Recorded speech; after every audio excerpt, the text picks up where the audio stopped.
we hired an independent research firm called the Center for Generational Kinetics to conduct an independent nationwide research study on trends in personal branding, because we've been talking about and teaching people to build their personal brands. I've been on the podcast, we've talked about it before.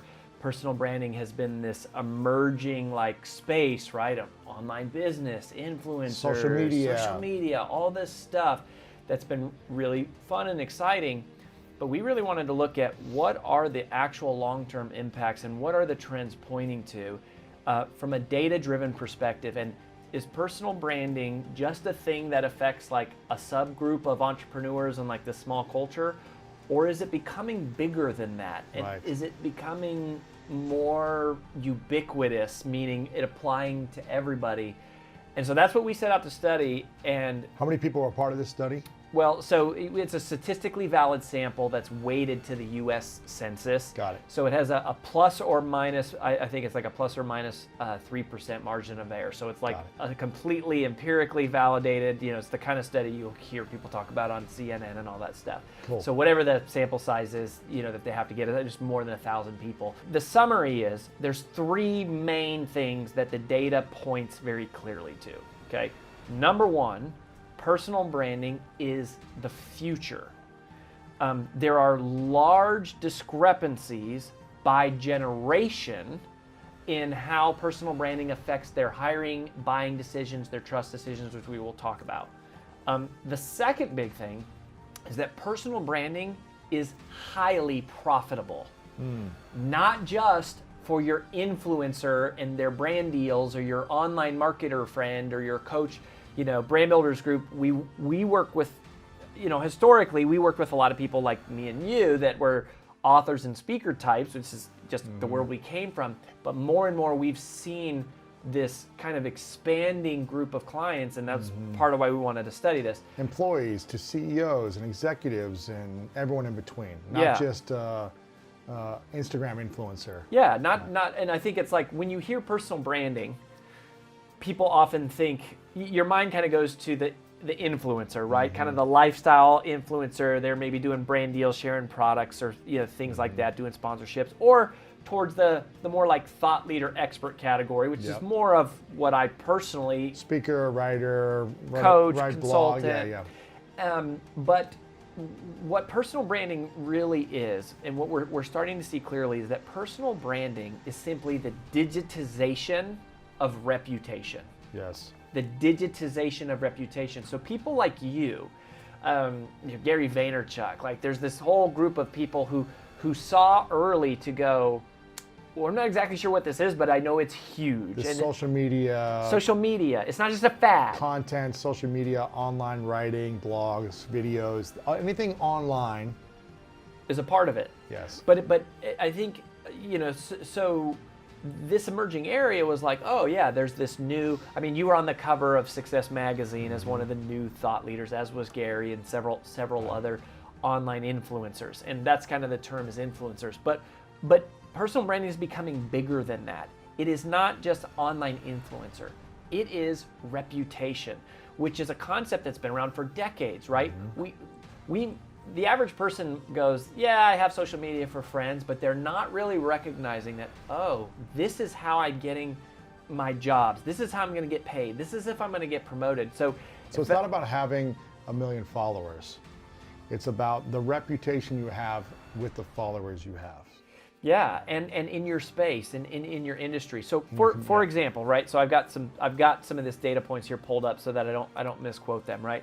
So 63% of all Americans say that they are more likely to buy from someone who has an established personal brand. To buy from a company that has... a person. A person. So like if you have a personal brand... If I have no personal brand, you may not buy something. That's right. 63% of Americans say I'm more likely to buy from you versus some stranger, whether you're selling me an information course or it's financial services or product or insurance or anything, fitness or anything. Real estate. Real estate. It doesn't matter.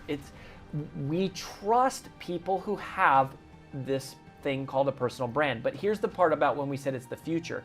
So it's 63% of all Americans. But in that group, okay, so there's a subset here, only 33% of boomers and only 59% of Gen Xers say they're more likely to buy from someone who has a personal brand, which means that for specifically to like boomers, it doesn't matter as much to them. Right. It's like not that big of a deal.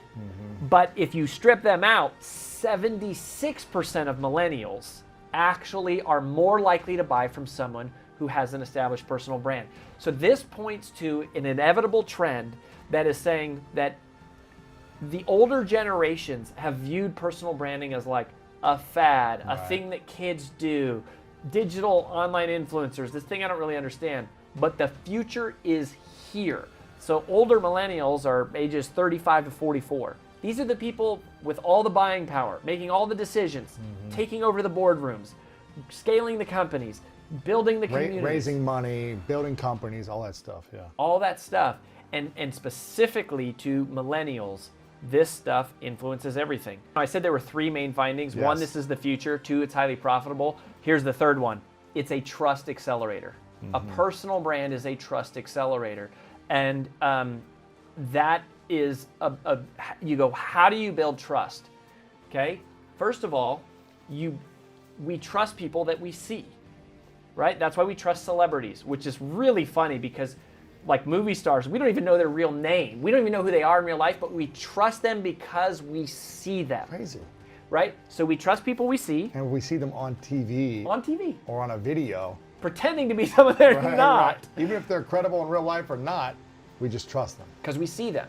So, and this is true in our everyday life, right? Like you trust whatever, your spouse, you trust your parents, you trust your colleagues, you trust the person at the grocery store that you see more than the stranger walking down the street that you've gone, I've never seen this person here. So we trust people we see. We also trust people that we learn from.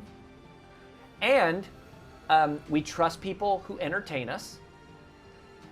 And then we trust people who we feel like we know intimate things about. What matters most, more than anything, that is going to influence whether or not a stranger buys from you, 62% of people said that they have testimonials about their work, and 56%, this is of Americans, said that they are paid to consult or advise on their topic. So in other words, you have real life proof of delivering your service influences purchasing decisions more than how many followers you have, whether or not you have a book, and specifically the tier of best-selling book, right? You know how hard it is to become a New York Times best-selling author. It's not an easy thing to do. And a lot of time and energy goes into doing it. Well, it matters in the industry. Like, you and I know that, we speak that language. Right. But the general population. No, for the person listening to this, your customer doesn't care. Most of them don't even know the difference between a New York Times, Wall Street Journal, Amazon, USA Today. They don't know the difference. If they see bestseller up there, it's all the same. Whatever. What they want to see is, did you help Sally Joe down the street actually get in better shape? Or did you help her, heal her gut? Or did you help her, whatever, plan for retirement? They want to see real life examples. And then the other thing is, it's really third-party credibility. They want testimonials. They want to see proof that you've been paid. They want to see proof that you're in the media. And then actually the fourth thing was fifth, was that they have a nice website. So that actually is of all of the things that's kind of more markety, and is people care. Having a good-looking personal brand website.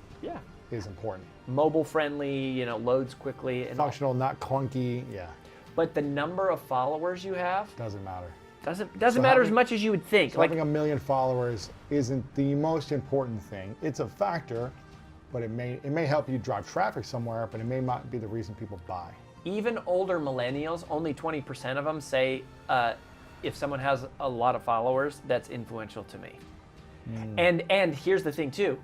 So what is influential for most people? Having testimonials? Yes. Having testimonials is the most influential factor in somebody doing business with you, whether it's hiring. And so here's the thing.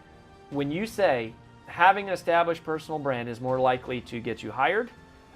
It is the thing that people look at when they're hiring you. You're going to also get paid more. The data tells a story here that is important that I don't think the world talks about or understands. We think of it as like vanity. How many followers do I have? How many likes? Who's influential? Like, you know, do you know so-and-so? But the data tells a story here that goes, it's not about that stuff. It's about showcasing your expertise and the value you provide in the world, and that people just want to see evidence of that, and that if you show that, it is significant.